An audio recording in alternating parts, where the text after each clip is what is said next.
Hello दोस्तों, स्वागत है आप सभी का हमारे यूट्यूब चैनल पर, जिस पर हम हरियाणा जीके के मोस्ट इम्पोर्टेंट क्वेश्चन को आप लोगों के साथ डिस्कस करते हैं। और हरियाणा जीके की एक खास प्लेलिस्ट भी बना रखी है और हर रोज आपको इस प्लेलिस्ट में एक न्यू वीडियो मिलती है, जिसे आप एक बार जरूर चेक कर सकते हैं। जिन भी कैंडिडेट ने अभी तक लास्ट वीडियो को नहीं देखा है, उनसे रिक्वेस्ट है कि पहले वो पीछे की सभी वीडियो जरूर देखें, ताकि आपकी तैयारी पूरी तरह से सीरीज वाइज चलती रहे।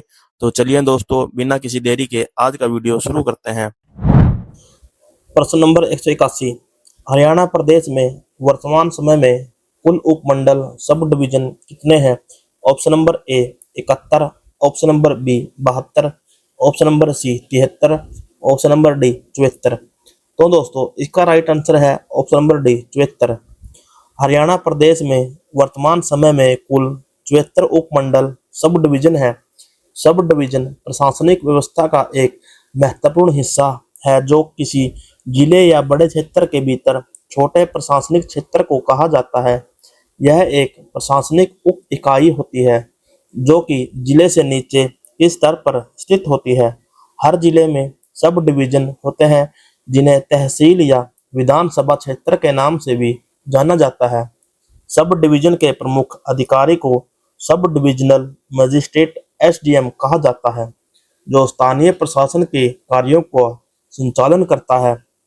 सब डिवीजन का गठन मुख्यतः कानूनी, प्रशासनिक और विकासात्मक कार्यों को बेहतर तरीके से लागू करने के लिए किया गया है। इसके अंतर्गत तहसीलदार और अन्य प्रशासनिक अधिकारियों के साथ मिलकर भूमि, कानून व्यवस्था, राजस्व संग्रहण और विकास कार्यों पर निगरानी रखी जाती है। हर सब डिवीजन में विभिन्न सरकारी कार्यालयों का निर्माण होता है, जैसे कि राजस्व कार्यालय, पुलिस स्टेशन, तहसील कार्यालय आदि। सब डिवीजन के अंतर्गत लोगों को प्रशासनिक सेवाएं, न्यायिक सेवाएं और विकास योजना सुगमता से उपलब्ध कराई जाती है। प्रश्न नंबर 182। हरियाणा में वर्तमान समय में कुल कितनी तहसीलें हैं?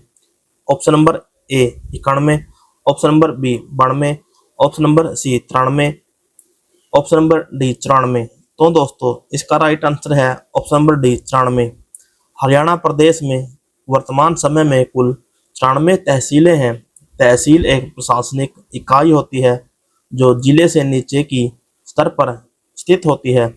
यह क्षेत्रीय प्रशासन की एक महत्वपूर्ण संरचना है, जो सामान्यतः एक या एक से अधिक गांवों या नगरों का समुच्चय होती है। तहसील का मुख्य उद्देश्य राजस्व संग्रहण, कानूनी व्यवस्था और विकास कार्यों का संचालन करना है। इसे तहसीलदारी क्षेत्र भी कहा जाता है। तहसीलदार उस क्षेत्र का प्रमुख अधिकारी होता है जो प्रशासनिक, राजस्व और कानूनी कार्यों का संचालन करता है। तहसीलदार के अधीन विभिन्न राजस्व कर्मचारियों की एक टीम होती है, जो भूमि रिकॉर्ड, खसरा बुखान, खतौनी, म्यूटेशन आदि का रख रखाव करती है। तहसील का मुख्य कार्य राजस्व का संग्रहण, भूमि विवादों का समाधान और न्यायिक कार्य है। इसके अलावा तहसील में सरकारी योजनाओं का क्रियान्वयन, संपत्ति का रिकॉर्ड और कर वसूली जैसे कार्य भी किए जाते हैं। भारत में तहसील का प्रशासनिक ढांचा ग्रामीण और शहरी क्षेत्र में राज्य सरकारों की नीतियों और योजनाओं को प्रभावी रूप से लागू करने में महत्वपूर्ण भूमिका निभाता है। तहसील के अंतर्गत आने वाले प्रशासनिक कार्यालय, पुलिस स्टेशन, स्वास्थ्य केंद्र, स्कूल आदि लोगों की मूलभूत सेवाएं प्रदान करने में सहायक होते हैं। प्रश्न नंबर 183। हरियाणा प्रदेश में वर्तमान समय में उप तहसीलों की कुल संख्या कितनी है? Option number A 47, option number B 48, option number C 49, option number D 50। तो दोस्तों इसका राइट आंसर है ऑप्शन नंबर डी 50। हरियाणा प्रदेश में वर्तमान समय में कुल 50 उप तहसीलें हैं। उप तहसील एक प्रशासनिक इकाई होती है जो तहसील से नीचे की इकाई के रूप में कार्य करती है। यह एक प्रकार के तहसील की उप इकाई होती है, जिसका उद्देश्य क्षेत्रीय प्रशासन को और भी स्थानीय स्तर पर बेहतर बनाता है। उप तहसील को एक तहसील के भीतर अलग अलग भागों का सुविधाजनक तरीके से संभालने के लिए स्थापित किया जाता है उप तहसीलदार उस क्षेत्र का प्रमुख अधिकारी होता है जो उप तहसील के प्रशासनिक कार्यों का संचालन करता है। उप तहसील में मुख्य रूप से राजस्व कार्य, भूमि विवादों के समाधान, स्थानीय विकास योजनाओं के क्रियान्वयन और कानूनी कार्यों का संचालन किया जाता है। इसके अलावा यह तहसील की सहायता से ग्राम स्तर पर सरकारी योजनाओं के प्रभावी कार्यान्वयन में सहायक होती है। उप तहसील का गठन अधिकतर उन क्षेत्रों में किया जाता है जो पारंपरिक तहसील के अधिकार क्षेत्र से दूर होते हैं और जहां प्रशासनिक कार्यों को अधिक नज़दीकी और प्रभावी तरीके से किया जा सकता है। भारत में उप तहसील प्रशासनिक ढांचे को मजबूत बनाने में मदद करती है और यह स्थानीय स्तर पर सरकारी सेवाओं को तेजी से उपलब्ध कराने में सहायक होती है। प्रश्न नंबर 184, संपूर्ण हरियाणा में आबाद गांव कितने हैं? Option number A 4390, option number B 6754, option number C 7356, option number D 4950। तो दोस्तों इसका राइट आंसर है ऑप्शन नंबर सी 7356। हरियाणा प्रदेश में कुल 7356 आबाद गांव है। हरियाणा राज्य का निर्माण 1 नवंबर 1966 को पंजाब पुनर्गठन अधिनियम के तहत स्थापित किया गया। इससे पहले हरियाणा पंजाब का राज्य का हिस्सा था। हरियाणा का गठन मुख्य रूप से भाषाई और सांस्कृतिक विभिन्नताओं को ध्यान में रखते हुए किया गया था, क्योंकि पंजाबी भाषी लोगों की संख्या पंजाब में अधिक थी और हिंदी भाषी लोगों की संख्या हरियाणा में अधिक थी। 1966 में हरियाणा की जनता द्वारा लंबे समय से चली आ रही मांग के बाद पंजाब राज्य का पुनर्गठन किया गया। इसके तहत पंजाब के कुछ हिस्सों को अलग कर हरियाणा राज्य का गठन हुआ और पंजाब को पंजाबी भाषी राज्य के रूप में पुनर्गठित किया गया। हरियाणा के गठन के बाद इसका चंडीगढ़ को साझा राजधानी के रूप में चुना गया। हरियाणा का क्षेत्रफल 44,212 वर्ग किलोमीटर है और इसकी जनसंख्या लगभग 2.5 करोड़ है। हरियाणा का गठन एक ऐतिहासिक कदम था जिसने राज्य के सामाजिक, राजनीतिक और सांस्कृतिक विकास में अहम योगदान दिया।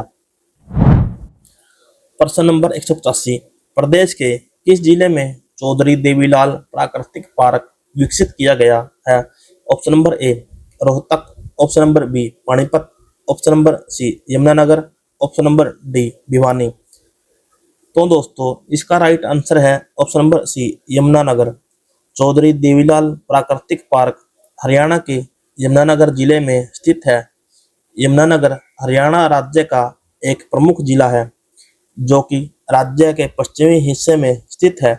यह जिला यमुनानगर शहर के आसपास स्थित है जो इसका मुख्यालय भी है। यमुनानगर का ऐतिहासिक और सांस्कृतिक महत्व है और यह यमुना नदी के किनारे स्थित होने के कारण प्रसिद्ध है। यमुनानगर जिला का मुख्य आर्थिक आधार कृषि और औद्योगिकरण है। यहाँ की मुख्य फसलें गेहूं, धान, शक्कर और गन्ना है। इसके अलावा यमुनानगर एक प्रमुख औद्योगिक केंद्र भी है, खासकर लंबर उद्योग, पेपर मिल और सिरामिक उद्योग के लिए यह प्रसिद्ध है। यमुनानगर के पास कई ऐतिहासिक स्थल भी है जिसमें कपूरथला के किले, पुराना किला और रामपुर जैसे स्थल शामिल हैं। यहाँ के धार्मिक स्थलों में बाबा काली माई मंदिर, सिद्ध बाबा का मंदिर प्रमुख है। यमुनानगर में उन्नत सड़कें, रेल और वायु संपर्क होने के कारण यह राज्य के अन्य हिस्सों से जुड़ा हुआ है। दोस्तों इस चैनल पर हरियाणा की गवर्नमेंट और प्राइवेट जॉब से जुड़ी हुई हर छोटी बड़ी न्यूज को आप लोगों के साथ शेयर करते हैं और आप लोगों के लिए ही हमने हरियाणा जीके की प्लेलिस्ट बनाई है जिसमें आपको हरियाणा के इतिहास, संस्कृति, भूगोल, प्रसिद्ध व्यक्ति, प्रमुख घटनाएं और हरियाणा से जुड़ी विभिन्न महत्वपूर्ण जानकारी मिलेगी। इस प्लेलिस्ट में हम हरियाणा से संबंधित महत्वपूर्ण प्रश्नों को संक्षिप्त रूप में पढ़ रहे हैं जो कॉम्पिटिटिव परीक्षा के लिए बहुत उपयोगी साबित होंगे। यह वीडियो सीरीज हरियाणा के कैंडिडेट और कॉम्पिटिटिव परीक्षा की तैयारी करने वाले स्टूडेंट के लिए एक बहुत उपयोगी है। यहाँ आपको हरियाणा के प्रमुख स्थल, ऐतिहासिक घटनाएं और अन्य जानकारी मिलेगी। हमारी कोशिश है कि हरियाणा से जुड़ी जानकारी को बहुत आसान तरीके से आप लोगों तक पहुंचाया जाए, ताकि किसी भी कैंडिडेट को अपने एग्जाम को क्रैक करने के लिए जिस नॉलेज की ज़रूरत होती है वो उसको मिल सके। तो दोस्तों, आगे बढ़ने से पहले मैं आपसे रिक्वेस्ट करना चाहूँगा कि अगर वीडियो आपको अच्छी लगे तो वीडियो को लाइक और शेयर जरूर करें, और ऐसे ही वीडियो को आगे देखने के लिए हमारे चैनल को सब्सक्राइब करना ना भूलें। तो चलिए दोस्तों, हमारी हरियाणा जीके के प्लेलिस्ट के इस पार्ट को आगे कंटिन्यू करते हैं। प्रश्न नंबर 186, प्रदेश के इन जिलों में दो विशेष पर्यावरण न्यायालयों की स्थापना की गई है? ऑप्शन नंबर ए भिवानी व Yamunanagar, option number B Sirsa व Jind, option number C Rewari व Mahendragarh, option number D Faridabad व हिसार। तो दोस्तों, इसका राइट आंसर है ऑप्शन नंबर डी फरीदाबाद व हिसार। हरियाणा राज्य सरकार ने पर्यावरणीय मामलों के त्वरित निपटान के लिए दो विशेष पर्यावरण न्यायालयों की स्थापना की है। ये न्यायालय फरीदाबाद व हिसार जिलों में स्थित है। यह पहले राज्य में जल, वायु, वन्य जीव संरक्षण, खनिज उत्खनन और वन्य जीव संरक्षण जैसे पर्यावरणीय कानूनों के उल्लंघन से संबंधित मामलों के शीघ्र निपटान की उद्देश्य से की गई है। फरीदाबाद व हिसार में स्थापित ये विशेष न्यायालय जल प्रदूषण की रोकथाम और नियंत्रण अधिनियम 1974, वायु प्रदूषण की रोकथाम और नियंत्रण अधिनियम 1981, पर्यावरण संरक्षण अधिनियम, भारतीय वन अधिनियम, वन्य जीव संरक्षण अधिनियम और PLPA जैसे विभिन्न पर्यावरणीय कानूनों के तहत मामलों की सुनवाई करते हैं। इन न्यायालयों ने वर्तमान वित्तीय वर्ष में विभिन्न अधिनियमों के तहत 431 मामलों को निपटान किया है। यह कदम राज्य में पर्यावरणीय अपराधों के प्रति सख्त रुख को दर्शाता है और पर्यावरणीय न्याय सुनिश्चित करने के लिए सरकार की प्रतिबद्धता को प्रदर्शित करता है। प्रश्न नंबर 187, राज्य में औषधि वृक्षों का रोपण हेतु वनस्पति वन योजना कब लागू की गई? ऑप्शन नंबर ए 1 नवंबर 2003 को, ऑप्शन नंबर बी 1 जून 2005 को, ऑप्शन नंबर सी 1 सितंबर 2005 को, ऑप्शन नंबर डी 1 नवंबर 2002 को। तो दोस्तों, इसका राइट आंसर है ऑप्शन नंबर डी 13 नवंबर 2002 को। हरियाणा राज्य में औषधि वृक्षों का रोपण हेतु वनस्पति वन योजना 13 नवंबर 2002 को लागू की गई। हरियाणा सरकार ने औषधीय पौधों के संवर्धन और संरक्षण के उद्देश्य से वनस्पति वन योजना की शुरुआत की। इस योजना के तहत राज्य में औषधीय पौधों का रोपण और उनका संरक्षण किया जाएगा। हालांकि इस योजना की सटीक शुरुआत तिथि की जानकारी उपलब्ध नहीं है, लेकिन यह पहल राज्य में औषधीय पौधों की खेती और उनके उपयोग को बढ़ावा देने के लिए महत्वपूर्ण कदम है।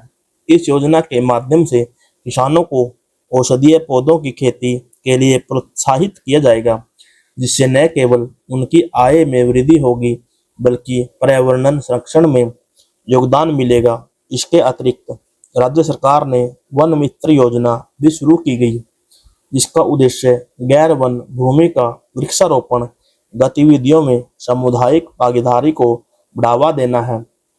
इस योजना के तहत राज्य के बेरोजगार युवाओं को रोजगार के अवसर प्रदान किए जाएंगे और अन्य वृक्षारोपण की गतिविधियों में शामिल किया जाएगा। इस योजना के तहत चयनित युवाओं को पौधारोपण के लिए प्रोत्साहन राशि प्रदान की जाएगी। यह पहल राज्य में हरित आवरण को बढ़ाने और पर्यावरण संरक्षण में योगदान देने के लिए महत्वपूर्ण है। प्रश्न नंबर 188, हरियाणा को उन्नत किस्म के प्रमाणित बीजों के प्रयोग करने में भारत भर में कौन सा स्थान प्राप्त है? ऑप्शन नंबर ए प्रथम, ऑप्शन नंबर बी द्वितीय, ऑप्शन नंबर सी तृतीय, ऑप्शन नंबर डी चतुर्थ। तो दोस्तों, इसका राइट आंसर है ऑप्शन नंबर ए प्रथम। हरियाणा को उन्नत किस्मों के प्रमाणित बीजों के प्रयोग में भारत भर में प्रथम स्थान प्राप्त है। हरियाणा राज्य का निर्माण 1 नवंबर 1966 को पंजाब पुनर्गठन अधिनियम के तहत स्थापित किया गया। इससे पहले हरियाणा पंजाब राज्य का हिस्सा था। हरियाणा का गठन मुख्य रूप से भाषाई और सांस्कृतिक विभिन्नताओं को ध्यान में रखते हुए किया गया। क्योंकि पंजाबी भाषी लोगों की संख्या पंजाब में अधिक और हिंदी भाषी लोगों की संख्या हरियाणा में अधिक थी।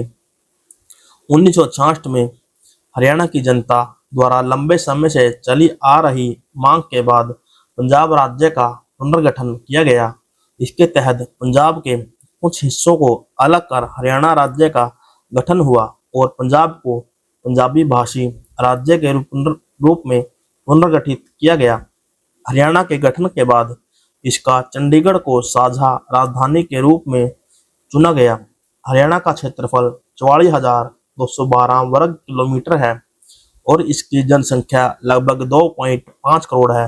हरियाणा का गठन एक ऐतिहासिक कदम था जिसने राज्य के सामाजिक, राजनीतिक और सांस्कृतिक विकास में अहम योगदान दिया। प्रश्न नंबर 189, हिसार व करनाल में निम्नलिखित में से कौन सा खनिज पदार्थ उपलब्ध होता है? ऑप्शन नंबर ए अभ्रक, ऑप्शन नंबर बी संगमरमर, ऑप्शन नंबर सी सोरा, ऑप्शन नंबर डी कच्चा लोहा। तो दोस्तों इसका राइट आंसर है ऑप्शन नंबर सी सोरा। जिला हिसार और करनाल में सोरा का खनिज पाया जाता है। सोरा सोडियम क्लोराइड, जिसे सामान्यतः नमक के नाम से जाना जाता है, एक प्रमुख खनिज पदार्थ है। इसका रासायनिक सूत्र NaCl है और यह सफेद क्रिस्टलीय ठोस रूप में पाया जाता है। यह खनिज समुद्रों, झीलों और धरती की सतह पर प्राकृतिक रूप से मिलता है। सोरा खनिज का मुख्य स्रोत समुद्री जल और रॉक सोल्ट है। सोरा का उपयोग जीवन के विभिन्न पहलुओं में अत्यधिक किया जाता है। इसका सबसे प्रमुख उपयोग खाद्य पदार्थों में संरक्षक के रूप में किया जाता है, जिससे भोजन का स्वाद बढ़ता है और वह लंबे समय तक ताजे रहते हैं। औद्योगिक क्षेत्र में भी सोरे का उपयोग रासायनिक उद्योगों में सोडियम हाइड्रोक्साइड, सोडियम बाइकार्बोनेट और क्लोरीन के उत्पादन में किया जाता है। भारत में भी सोरे का बड़े पैमाने पर उत्पादन होता है, विशेषकर राजस्थान, गुजरात और तमिलनाडु में। यह खनिज हमारे शरीर के लिए भी आवश्यक होता है क्योंकि यह शरीर में जल का संतुलन बनाए रखने में मदद करता है। हालांकि अधिक मात्रा में सेवन से स्वास्थ्य संबंधी समस्याएं हो सकती हैं। प्रश्न नंबर 190, हरियाणा के किस जिले को बासमती चावल के उत्पादन में विश्व प्रसिद्ध होने के कारण धान का कटोरा नाम से जाना जाता है? Option number A Kurukshetra, option number B Karnal, option number C Jind, option number D Hisar. तो दोस्तों इसका राइट आंसर है option number B Karnal. Haryana के करनाल जिले को धान का कटोरा कहा जाता है क्योंकि यह बासमती चावल के उत्पादन में विश्व प्रसिद्ध है। करनाल हरियाणा राज्य का एक प्रमुख शहर और जिला मुख्यालय है, जो कि दिल्ली से लगभग 125 किलोमीटर उत्तर में स्थित है। यह शहर हरियाणा के ऐतिहासिक और सांस्कृतिक धरोहर का हिस्सा है और इसकी स्थापना प्राचीन काल में मानी जाती है। करनाल का ऐतिहासिक महत्व भी है क्योंकि यह महाभारत काल से जुड़ा हुआ है, जहां से करनाल के नाम से जाना जाता था। यह शहर कर्ण के नाम पर आधारित है, जो महाभारत में एक प्रमुख पात्र था। करनाल को कृषि क्षेत्र में भी महत्वपूर्ण माना जाता है क्योंकि यहाँ की भूमि उपजाऊ है और यह गेहूं, धान, गन्ना और दालों की प्रमुख उत्पादक है। इसके अतिरिक्त यहाँ विभिन्न औद्योगिक प्रतिष्ठान और कृषि अनुसंधान केंद्र भी स्थित हैं, जैसे भारतीय कृषि अनुसंधान, जो कृषि विकास में महत्वपूर्ण होता है। शहर का परिवहन नेटवर्क भी मजबूत है और यह राष्ट्रीय राजमार्ग NH1 से जुड़ा है, जो दिल्ली और अमृतसर को जोड़ता है। यहाँ के प्रमुख पर्यटन स्थल में कर्ण झील, दाऊजी मंदिर और पंचनेत्र मंदिर शामिल हैं। तो दोस्तों आज की वीडियो को हम यहीं पर समाप्त करते हैं और वीडियो अगर आपको अच्छी लगी तो इसे लाइक और शेयर जरूर करें और ऐसी ही वीडियो को आगे देखने के लिए हमारे चैनल को सब्सक्राइब जरूर करें।